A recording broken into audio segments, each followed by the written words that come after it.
Welcome to Sakshi education. నేను శరణ్య. మహిళా నిరుద్యోగులకు శుభవార్త. ఏపీ అంగన్వాడీలో జాబ్ నోటిఫికేషన్ విడుదలైంది. శ్రీ సత్యసాయి జిల్లా మహిళా అభివృద్ధి శిశు సంక్షేమ శాఖ అలాగే సాధికారిత అధికారి కార్యాలయంలో మొత్తం 69 పోస్టులకు సంబంధించిన జాబ్ నోటిఫికేషన్ ఇది. అర్హత ఉన్న మహిళా అభ్యర్థులు ఎవరున్నా కూడా వెంటనే ఈ వీడియోని మొత్తంగా చూసి అర్హత పొందితే గనక వెంటనే దరఖాస్తు చేసుకోండి. అయితే ఈ పోస్టులకు 10వ తరగతి పూర్తి చేసిన మహిళలు అర్హులు. అయితే ఈ పోస్టులకు 10వ తరగతి పూర్తి చేస్తే చాలు. ఇక వివరాల్లోకి వెళ్తే ఇందులో మొత్తంగా 69 పోస్టులు ఉన్నాయి. అయితే ఇందుకు దరఖాస్తు చేసుకునేందుకు మహిళలు ఖచ్చితంగా 10th క్లాస్ పూర్తి చేసుకొని ఉత్తీర్ణత పొందితే సరిపోతుంది. అలాగే వయసు విషయానికి వస్తే 21 నుంచి 35 ఏళ్ల మధ్యలో వయసు ఉండాల్సి ఉంటుంది.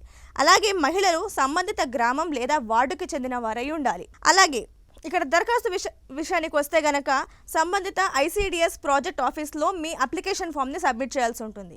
ఆఫీషియల్ వెబ్సైట్లో అప్లికేషన్ ఫామ్ని ప్రింట్ చేసుకొని మీరు ఈ ఆఫీస్లో సబ్మిట్ చేయాల్సి ఉంటుంది. కంప్లీట్గా ఫిలప్ చేసి మీ సర్టిఫికేట్స్తో పాటు ఈ ఆఫీస్లో సబ్మిట్ చేయాల్సి ఉంటుంది. అయితే ఇందుకు మీ దగ్గర ఉన్న గడువు డిసెంబర్ 30వ తేదీ వరకు మాత్రమే.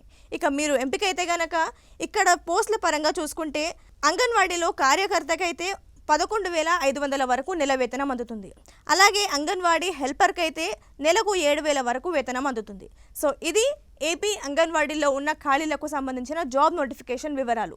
ఇది వాటి వీడియో. మరిన్ని ఎడ్యుకేషన్ అండ్ జాబ్ అప్డేట్స్ కోసం సాక్షి ఎడ్యుకేషన్ యూట్యూబ్ ఛానల్ని సబ్స్క్రైబ్ చేసుకోండి. Thank you.